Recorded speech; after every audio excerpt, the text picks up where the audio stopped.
What up, everybody? Lonnie here with Charts and Labs. Today's video for December 18th, man, this year is almost over, is going to be on the stock side. I've been focusing a lot on the TXC side, and that's because we had, a large demand in the community for TXC of people who have not had much familiarity with looking at these charts and with these directions and were wanting to get involved in the market. I'm not a financial advisor, so none of this is financial advice, but I do have a lot of familiarity with this because it is something that is very interesting to me, and that's something that I like. So I've been trading options and I've been trading crypto for like the last 15 years or so, and I'm just sharing my knowledge of what I have gained, as well as some of my opinions on what I think could happen. One of my biggest opinions that I would say is that I think everybody should be doing this to some extent. Putting your money in the banks and letting them make all the money for you is safe, but there's so many tools out there, and there's so many better options that will give you such a better result, and it really isn't as difficult as it would appear. A little bit of familiarity and a little bit of strategy will go a long way, excuse me, in creating some financial wealth for yourself. So, what was kind of suggested to me was to kind of start a small account and work on some of the options trading to kind of show everybody, and then they could follow along with me. Um, Bar with me as I'm trying to get used to the mic again. I had this mic at the start, and it was really staticky and really nasty. Had a bad hum, so I ended up taking it off and been using just the webcam for these videos. And it's been put in a couple comments and suggestions that the audio is not that great on that, and I end up leaning in and then yelling at it. So figured I'd work on the mic today, and I think I got it working. It's been better. So if you are if you're confused at why there's giant things in my face, that's what it is. I'm trying to get used to it. I'm going to figure out the placement and figure out the settings on it to make it usable for these videos and doesn't overtake. But let's jump into this. So the idea that I had is Robinhood and Webull are two of the easiest ones for people to use when you're getting into investing in stuff. There's plenty of other ones that are great. TradingView is a great tool to use when you're doing the charts and going through this stuff. I've always really liked Webull's interface. Um, it does go through the same Apex clearinghouse as Robinhood, so there's some people who have the whole bugaboo about that from the GameStop and AMC days, and that's a little conspiracy theory deep dive that you can get into down later on your own. But I've always liked Webull's interface. It is a little bit more complex for a beginning trading person, so I wanted to maybe introduce Robinhood. I've had Robinhood on my phone, and I've messed with some small accounts, and doing it that way. I've always done most of my investing on either Webull or some of the other platforms, and I move my money back and forth quite a bit. Um, but on Robinhood, I don't like the charting and stuff as much. But one of the cool things that Robinhood is very good at is the crypto side. And so what I'm thinking on for this idea is I threw in, I think it ended up being $336. I had a little bit already sitting in here from some previous little moves that I've done, and I've collected some dust and stuff. I don't have a lot of those. And then I threw in some like leftover that I had from my crypto account for Pionex. I had some I converted to USD. From USDT I converted to USDC, and then I sent it into Robinhood to start trading. It's a very small account, and what I'm going to do, my goal is to take this $330 and I'm going to day trade it, hopefully make some pretty steady profit every day, and once I get up to $1,000, I'm going to split it. I'm going to take the $500 and go buy TXC. As people who are following my channel along know, that I've been primarily showcasing videos about market sentiment, condition, the chart price, and some things that go along with TXC. That's kind of where I got my start with the community needing that. I was doing full summaries and type ups. And there was a lot of people who were saying that they would like videos because they didn't it was easier for them to see, to follow along if there was a video. I'm not one to be on camera. I'm very camera shy. I have never been one to jump on in front of a photo, and talking to nobody is a lot harder than it looks.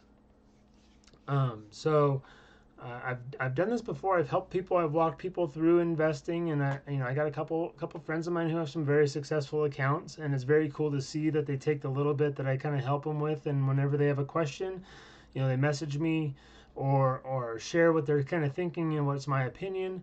And then for them to have the success on their own is great for me. The biggest reward that I get is seeing people being able to make this wealth on their own.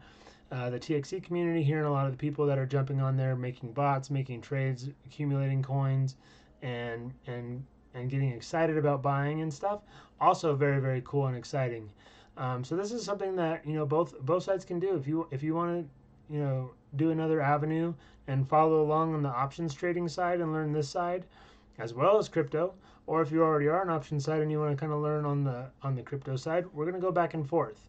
Because whether it's crypto, stocks, commodities like gold, silver, and platinum or copper or any of those other ones, and even real estate, I really want to get this channel built out now that I'm gaining some confidence in making these videos.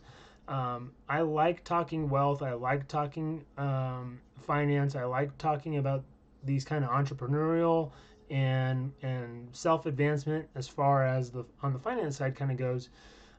So talking my journey, talking what I know, and getting like-minded individuals to follow along is really cool. So that's what you'll see on this channel going forward. Is not going to be just a TXC channel. It's not going to be just an options trading channel. It's not going to be just buying gold and silver kind of thing. I really want to branch out and make sure that I blend all of them into a wealth building channel. Just kind of a little recap touch up for the people who might be new and seeing this one for the first time. Got into TXC with my dad. Was really cool. When he first asked me, I kind of told him no, because I've always been one to say on the crypto space that I don't put much faith into the ones that are not in the top 20, because they're all kind of pump and dump, or they don't really have legs until they're in the top 20 as far as being able to have the confidence to hold them long term. He did a deep dive. He did a lot of research. He got very involved in the community very early, and he found out enough information about this project that gave it a really strong foundation and very appealing to both of us. So we both became a pretty big part of the TXC community, and are now very active in that. A lot of my videos started on that because that was where I saw the need, and that was kind of the first outreach. So you see a lot of my videos are primarily about TXC and the price, and the chart, so the people are familiar with and want to learn how to invest in it. So there's that. But I also really like the options trading and stuff. So like I said, I've been following Intel. Is kind of my favorite for the last year. If we do we'll just do a 1 year, which goes back to last December. Fell all the way down to 1767 because of a sell-off from the previous CEO, who was not very active in the AI side of everything. And when you look at like NVIDIA and AMD and these other players that focused and leaned on the AI, became very successful. That success that they had also contributed to the lack of success for Intel. And that really pushed their price down. What got appealing to me is something called book value.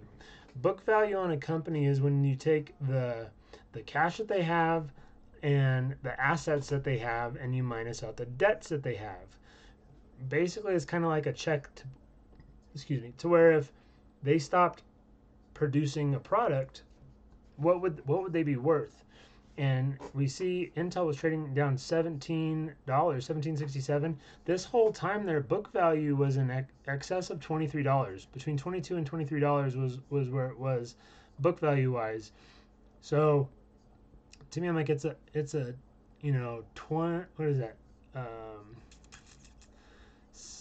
30% or so to make a gain on getting just back to book value. And then there was all the rumors and pipeline of stuff that was coming along the line. Intel as a company is kind of a unique one in this space. With AI and chips, you have the designers, who is NVIDIA and AMD, Apple, Microsoft, and all these guys who are at Google are making the chips or designing them. They don't produce them themselves other than the small quantities in-house. When they go to scale, they have to use a foundry. The foundries are Taiwan Semiconductor primarily. There's also Samsung and Intel. There's only three. Intel is a designer and a manufacturer. And then when you get into the AI and data centers and stuff, the next part of it is not only just the chips and the GPUs, but also the memory side, like Micron, who just had a phenomenal earnings where it showed that there's a ton of demand and they're killing it in sales for these data centers. Well, Intel's also in the memory side. So Intel's kind of the in all, be all, see all kind of giant who's been overshadowed by NVIDIA and some of these other guys having success, but and has been kind of left behind. But they're really positioned very well to be successful if everything can be implemented correctly. So that's something that is appealing to me and why I got on. They have big customers already. They just aren't the foundry level customers because everybody shifted to Taiwan Semi. If you go back to last week when Oracle and Broadcom both had their earnings, they both mentioned supply constraint issues with not getting their products in time from Taiwan Semi. Elon Musk last month made a comment where utilizing one manufacturer is not going to be beneficial to any chip designer because the demand is far more excessive than any one manufacturer can produce. The writing's on the wall that Intel is going to benefit from all this. So when we're looking at Intel and we change these candles and break down into a tighter window, we're looking at the 1 hour. Every one of these candles is a 1 hour chart. We follow this blue line from this range. When it was in this 23 zone was before the announcement with NVIDIA, where they have a joint venture and an investment from NVIDIA to expand AI. You also have the government investing in them. You have, and the Japan government, Japan largest tech company investing in them. And that caused this big, huge spike. We've kind of came down to a level around that. But if you follow this marking from this point to this point, we just touched it again with this point.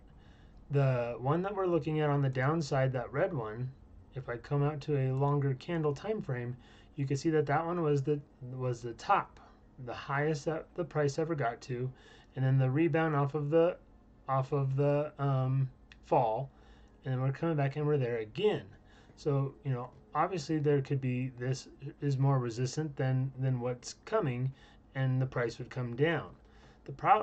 That would probably be much more of a realistic play if there wasn't so many positive rumors and events that are coming on right now. I'm going to get rid of the crypto thing because we're going to focus on stocks on this. A tool that I use is my ChatGPT. I use it a lot. I make sure that I'm inputting the rumors and data, looking for it to confirm these sources. I have trained my ChatGPT to stay away from the Reddits and the opinion articles and stuff from uncredited sources, except in my stock watch list. I have it specifically identify from Reddit and message boards, general public opinion, but it separates that. I don't want it to use the Reddit as a fact. I want it to use facts only, and then let me know what it thinks about the sentiment. So every morning at 6 a.m. I have my ChatGPT automatically shoot me off an alert right away, updating me with the market. The reason I pick 6 a.m. is because I'm over here on the West Coast, and the stock market opens up at 6:30 a.m. This gives me 30 minutes to look through any of the news that's coming up, that came overnight, if I missed it, what's built up in the morning from activity going on before I wake up and get kind of going. And it also gives me some points to look at. Utilizing this as a tool and a resource is basically just being able to look in the right direction at the right time kind of thing. It gives me the rumors, it gives me the breakdowns. I just had to go again, what was my update for the watch list today? But this is something similar that comes from my 6 a.m. post. I have it focusing on Intel because that's what I'm looking at had a modest green day today. Still a lot of negative headwinds around the Fed and around the EU and some other things, with the Japan yen trade kind of unraveling. Everybody's kind of repositioning their money. That's where there's a lot of uncertainty in the stock market right now, and equities. If you look at Bitcoin and some of the other major in the crypto world, because Bitcoin obviously is the top of that mountain, and then everything falls down below. Um, when the money is tight, whether it be, they're having to pay off their Japan loans and close those, or if they don't know, if there's uncertainty because of the Fed, the riskier assets like cryptos and the tech stocks all are the first ones to be sold, to turn into cash, to be positioned into safer yielding investments like bonds or the gold and silver, which is why silver, has been just flying, um, and stuff like that. So there's always kind of an ebb and flow. The money is out there. Where is it going, and which way is it going, and it's got to leave one and it goes to another one almost always. So something to be mindful, and that's why you need to be diversified. But we jump back in, so we see that we're in this downtrend from, what was this? This was at the beginning of the month, 12.3, touched 44, been in a pretty steady downtrend, looking to break out of this rut for Intel. This big red day was on a big scare. Let's just kind of check this out and throw on we're going to do an extended just in case it goes all the way up to the previous, but let's go bam, and we want this to go kind of across everybody. Yeah, we'll do that one, and let's make it be white so we can see it. We're going to shrink this down. This is just the news that was going on. Go down. There we go. So we see that touches. We're coming back to test this again as kind of so we're going to be kind of flat here, which is what ChatGPT was kind of projecting, was flat action until news. We don't want to see any more downward pressure, and there's got to be a move up to that moving average of 36.95. So we're looking for a price moving back up to 37 in the near term. And if you look at on the option side, when you bring this over, this is why I like Webull more than Robinhood on this, is how easy I am and familiar with this. But look, these are a couple ones to pay attention to. Volume was what was bought today and what was going on today. Open interest is what is total. If we're looking at this, the options contracts are calls or puts. Calls, you want the price to go up. Puts, you want the price to go down. In the most simplest and simplest of terms. When you're looking at the strike price of it, you want the price to be above it for your call. So when there's a lot of call action, meaning that they want the price to go above, and you look at 30, we'll go back to what are we at? 30. We'll just do 37.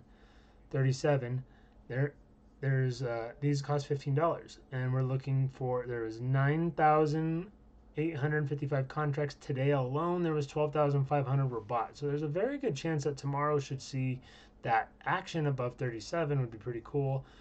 Some of these, you look at these numbers to try to kind of determine if that was enough to be bought by retail, or if that's institutionals loading up. And you see 18,500 of this $40 call bought.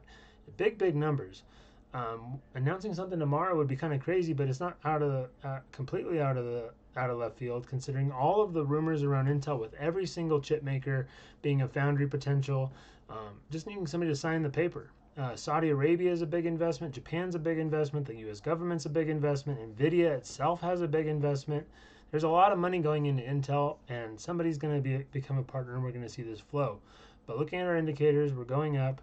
We're looking to test this price, this medium range downturn, and get over this longer range one. This is all the way from the top. We got to get back over that, and that'll be very, very bullish. So what happened, and what is my idea? The reason I'm using Robinhood was, one, because it's very beginner friendly, and I want people to be able to follow along with this and follow very easy. I'll be able to do some screen recordings on my phone. Robinhood has a very simple layout on the phone to make this very easy.